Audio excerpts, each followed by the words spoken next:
Well, Razorback fans, another one hits the portal for Eric Musselman's basketball team. So let's talk about it on today's Locked On Razorbacks podcast. You are Locked On Razorbacks, your daily podcast on the Arkansas Razorbacks, part of the Locked On Podcast Network, your team every day. Welcome into today's Locked On Razorbacks podcast. I'm your host, John Nabors. I'm also the host of Out of Bounds. You can catch every weekday afternoon from 1 to 4 on 103.7 The Buzz and 103.7thebuzz.com. Today's episode is brought to you by Built Bar, which we'll tell you more about as the show goes on. But I wanted to say first off, before we dive into it, I had a podcast that was already done, was already loaded, already ready to go. But something called a corrupt file happened. Great. So it kind of worked out, though, because it's like I had that podcast, but some breaking news happened. So it may not have been relevant. But anyways, point is, I have to make this a short one because I got to get on the road. I got a radio show up in Northwest Arkansas to do today. So this is going to be a very short, to the point podcast. Hopefully you don't mind, but I wanted to record it and get it up and make it work as quickly as possible for everybody. But the big news, though, is that Razorback basketball has another player entering into the transfer portal. And once again, it's not necessarily a surprise, but it is Derrian Ford, the freshman from last season, a player that was gotten a few bits of playing time here and there during the regular season, but overall wasn't really used that much. And he put out a statement where he said, "Razorback Nation, I'd like to start by giving all the honor and glory to God for this incredible opportunity. I would like to thank all the Razorback fans in the Arkansas community for the support that you have and the love that you have continuously shown me and my family. To my teammates and the coaching staff, thank you all for the memories and the bonds that we've built. Arkansas will always be home and hold a special place in my heart. So after prayer and consultation with God, my family, and the coaching staff, I have made the decision to enter into the transfer portal. This is not the end. This is only the beginning for me. To everything there is a season, a time for every purpose under heaven. God bless all." So there you have it. Derrian Ford officially entering into the transfer portal. He was a two-time Gatorade Player of the Year, a three-time state champion at Magnolia, appeared in 21 games this past season, had 15 points total, 10 rebounds and 8 assists, and he scored in 7 games this year. He's 6'3", 205 pounds, and he's going to be moving on to a different team. So there you have it. As far as the freshmen go from the last year's class, I guess at this point in time, you only have one for sure coming back. And that, or at least at this point in time, is Joseph Pinion, because Derrian Ford is left, Barry Dunning's left. We know Anthony Black and Nick Smith Jr. have declared for the draft, as well as Jordan Walsh, who still could come back. But at this point in time, with the roster and the way it's set up, that's it. You have one freshman as of right now from last year's team. And so when this happened, I saw there was a lot of reaction to it. And I know people will have their own opinions on it. Some people really like Derrian Ford.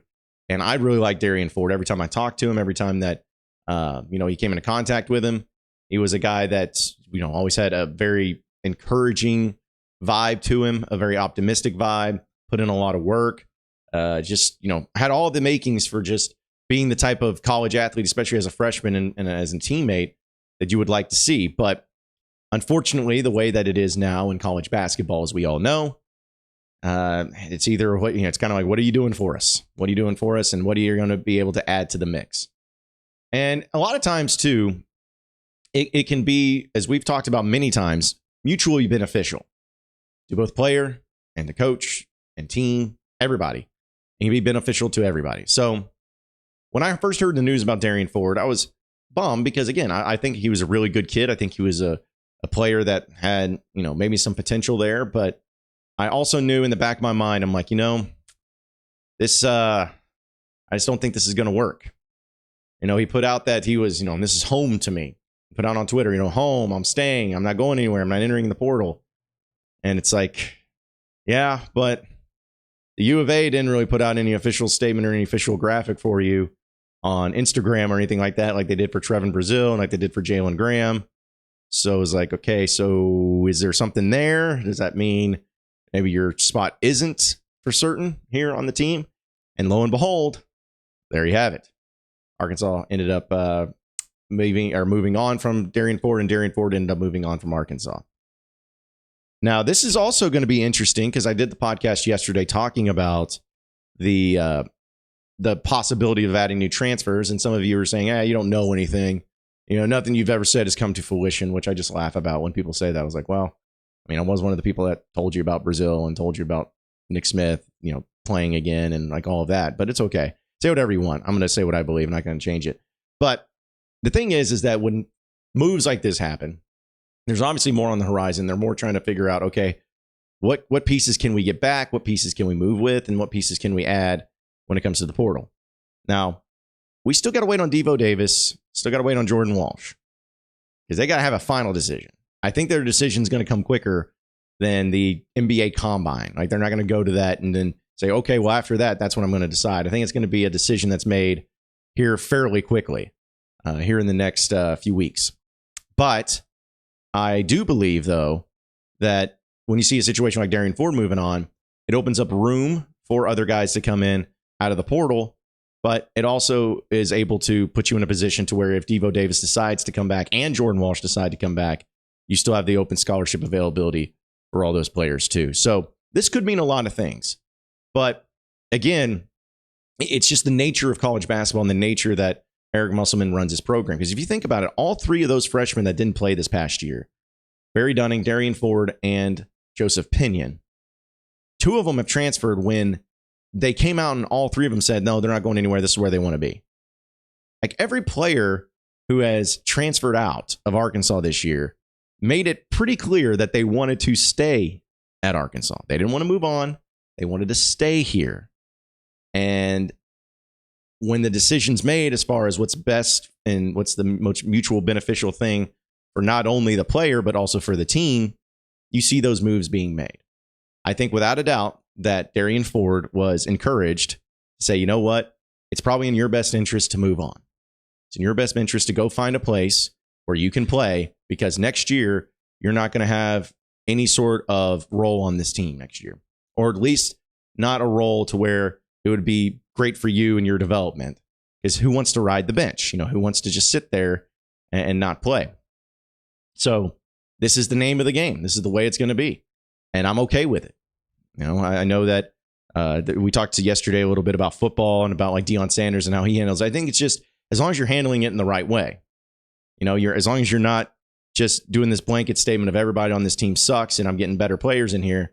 If you're handling it like a business, almost like a pro league, where it's like, if we have a better option, we're going to go with it. If we feel like your value is not going to be able to help us on this team next year, then you need to move on. But it's not saying that like you're not good enough. I don't think it's in that realm. It's more like, hey, we don't want you sitting here and you have 4 years to play 5 or 5 years to play 4 here in college. Like there's no reason for you to just be sitting here not playing when you could go somewhere else and excel, maybe with a different system, maybe with a different opportunity, whatever it could be. You can go on and you can find those opportunities and be better for it. Just like we can go on from our opportunities and be better for it too. It's the way it is. It's the name of the game. So Derrian Ford, though, is, again, he's somebody that I really respect. And you always love the in-state kids and you always wish them nothing but the best of luck. And this is kind of the big question now with like Joseph Pinion. The other two freshmen said they were coming back and they didn't. So is Joseph Pinion going to be one of those players that moves on? I mean, there's not been anything for certain said one way or the other. So I guess it is a possibility. But again, it goes back to this, and this is where we can end it at least. It goes back to the fact that you got to build a championship roster. And Eric Musselman and his staff is one of the best in the country right now. Like there's not many staffs that are doing what they're doing, how they're doing it, and doing it in a consistent and effective way like this staff is doing. So what this tells me more than anything, again, we can have their theories, but what this tells me more than anything is that they're making room. They're trying to make room. They're still working the portal. They're still working on Devo, still working on Walsh, still trying to figure all these things out. But there's going to be some sort of significant addition or re-addition to this team. Now, Derrian Ford moving, does that mean Devo's coming back? Maybe, and that's great. Like, that'd be huge. That'd be awesome news. Or even Jordan Walsh, does that mean he's coming back? Great. That'd be great. Absolutely. Bring him on back. But could it mean another transfer? Could it mean trying to open it up for some other type of player? Maybe not another guard because they have so many guards. Maybe they go another forward route. Maybe they go a big man route. Whatever it is, it means that there's going to be somebody added to the mix that this staff feels like can better contribute to the team next season than Derrian Ford. It's not an insult. I don't think it's anything that's a knock against the kid. I just think it's the reality of what college basketball is and what Razorback basketball is and what they're trying to accomplish as a staff. It's as simple as that. So wish you nothing but the best of luck, Derrian Ford. And a lot of Razorback fans, myself included, will be rooting for you. Can't wait to see what plays out for you. And hopefully you find a spot to where you can really excel and really find elements to your game that can just make you an even better player moving forward. At least that's what we all hope for. But either way, appreciate everybody listening into the Locked On Razorbacks podcast. Be sure to like and subscribe to the podcast on iTunes or on Google Play. You can also get after me on Twitter at BuzzJohnNabors for any questions, comments, concerns that you may have. We'll keep it going from there. Same podcast time, same podcast channel tomorrow afternoon. Have a great day, everybody. We'll see you then.